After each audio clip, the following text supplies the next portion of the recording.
Take it away. Okay. Thanks, Ross. Hope everybody's doing well. Excited to be with you guys this week. Obviously a little different routine, a little different schedule than what we normally have. But, from a media standpoint, but from a team standpoint, it's really, kind of been like an open date for us. With the differences this week, we have no school since they're done with finals, so we've got a little more time.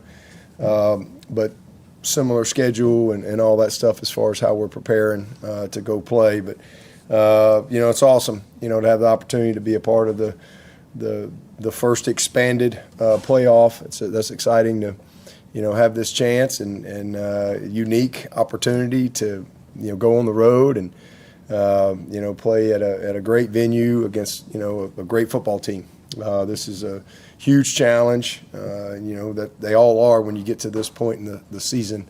You're playing great teams, and you got to play well to win these games. But Texas has had an outstanding year. Sark's done a great job. They're in the playoff now back-to-back years.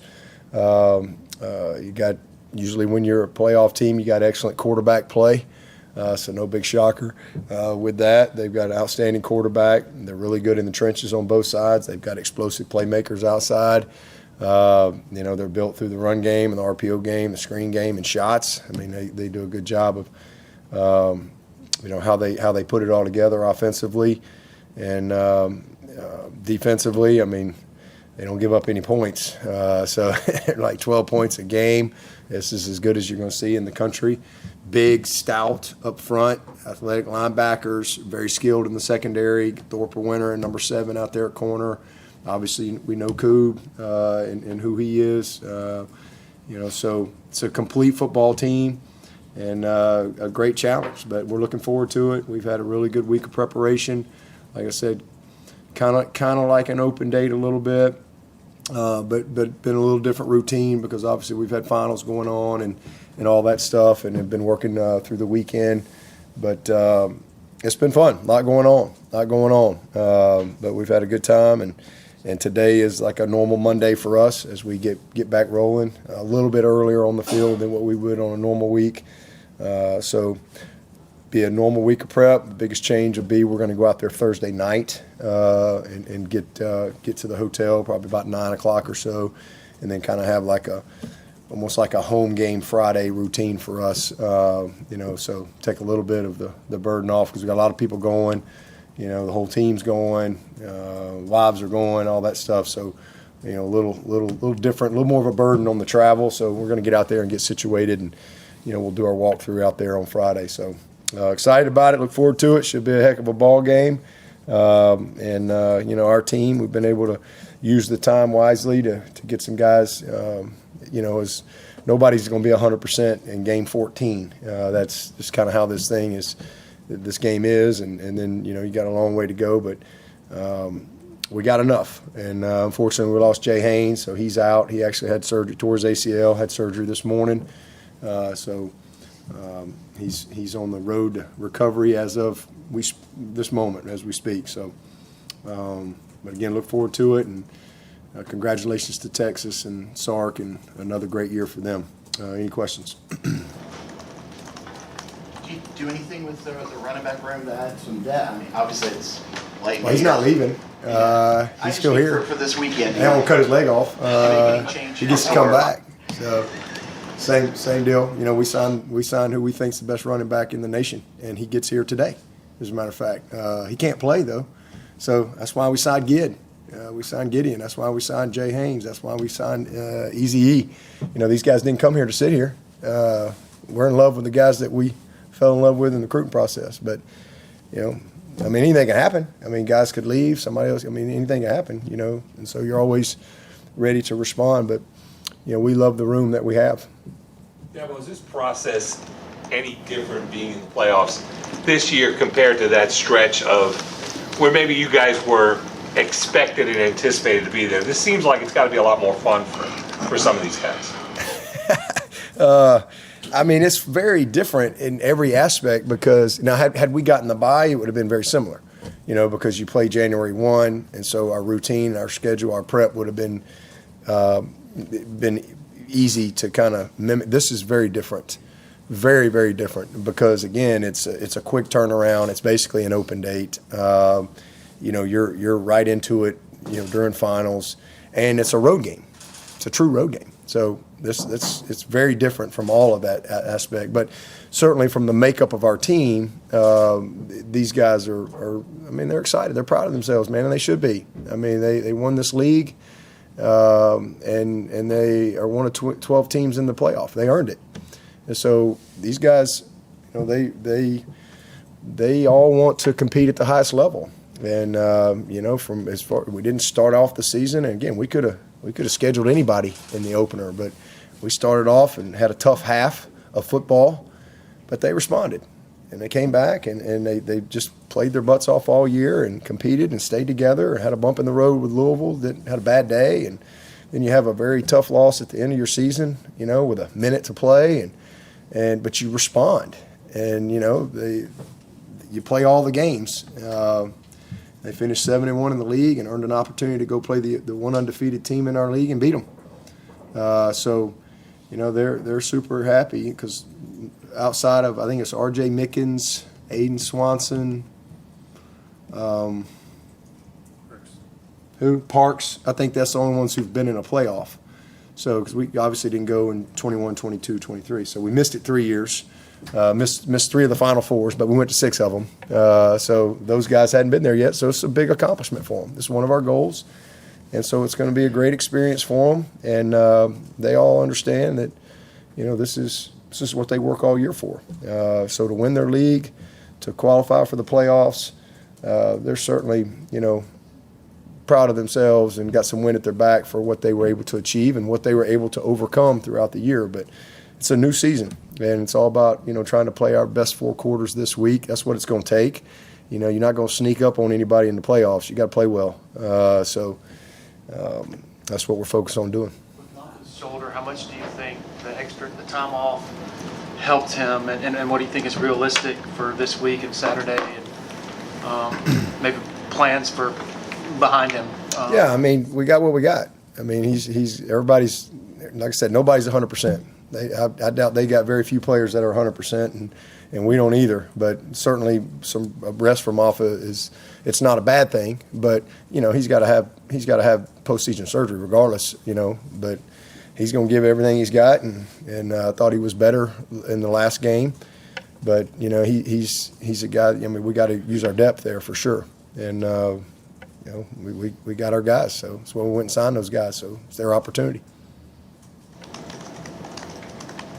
Is there a chance that he plays? There's a chance they all play. Keith Adams, Zuma May, and Jarvis. That's our backs. So any of them play. Chance any of them play. Would you rule out taking a player from another position, putting them at running back for the postseason? Rule out? We don't rule out anything, but we got. Y'all must not believe in Keith Adams and Zuma May and Jarvis Green. Y'all must not believe in them guys. Y'all believed in them in the recruiting process. They were ranked real high. So now they get here and y'all don't believe in them no more. So we got what we got. Do you think in the future there'll be some of the guys coming in early and be able to play the bowl games? I don't know. Who knows? I have no idea. Nothing would shock me. Let me just put it that way, but I don't know. No idea.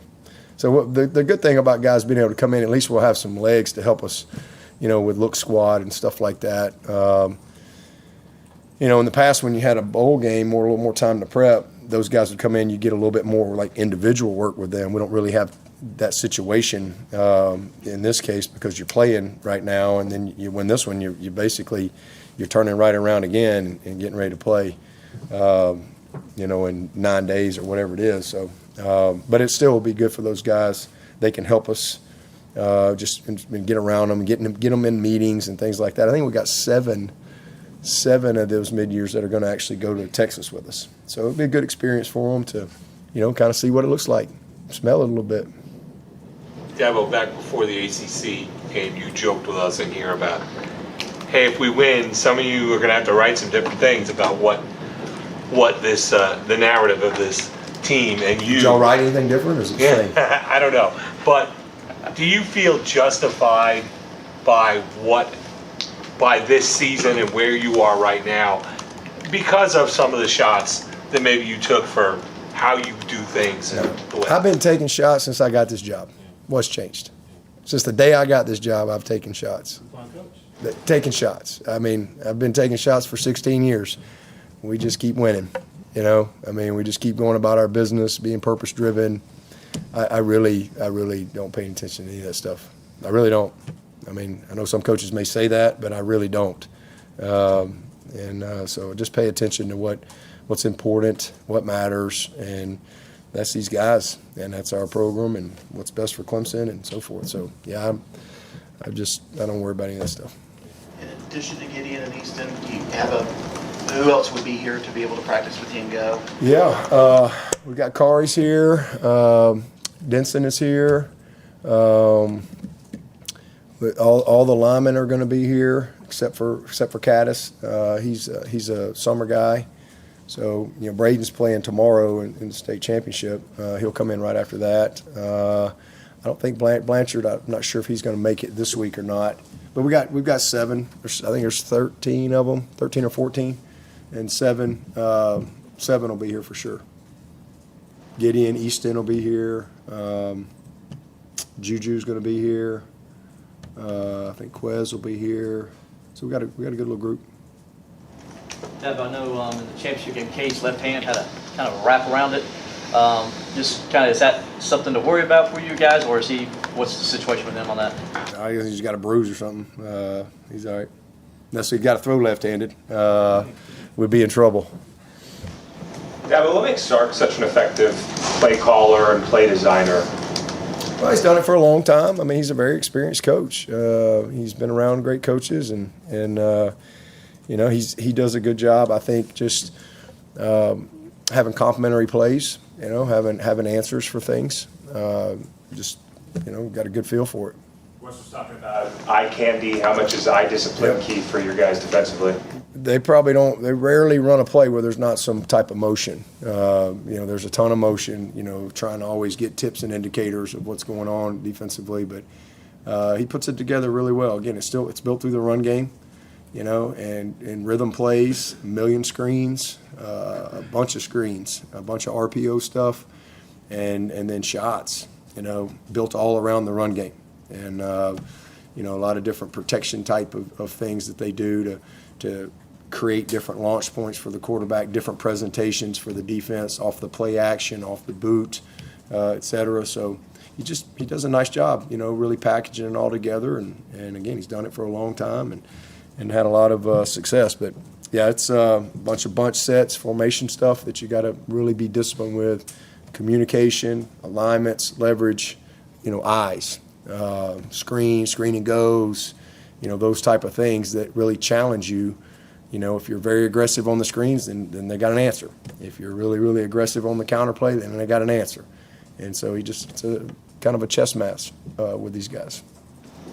Within that offense, they tend to throw Arch Manning out there. Just what have you seen from him, just the different skill set that he brings opposed to Quinn Ewers? Yeah, they didn't really start doing that. You know, he played, you know, when Ewers was out, but they kind of started that latter part of the season.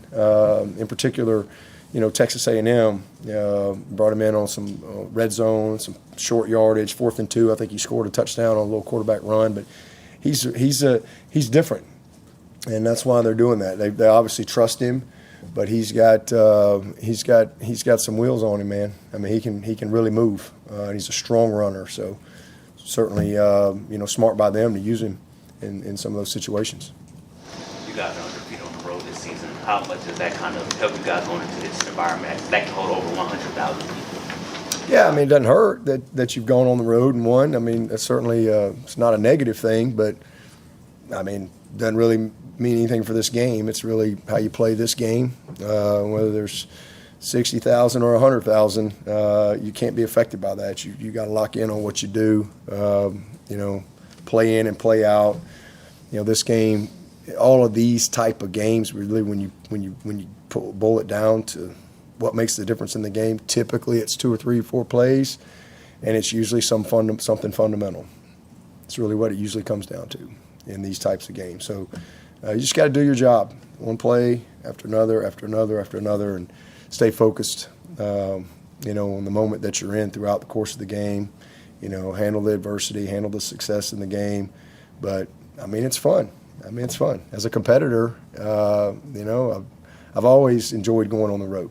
It's hard when you got everything, is against you, but it's fun too, to go and compete. And this is, again, as good as it gets. It'll be an awesome crowd. They asked me today on the game day thing I was doing, like, what's it going to be like? It would be like, I said, well, it's going to be like a normal road game times a million, because this is a playoff game.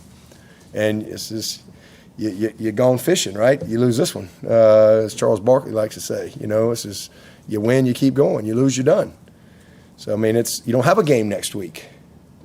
So it's a lot of, everybody knows what's at stake, and everybody knows the opportunity that you have.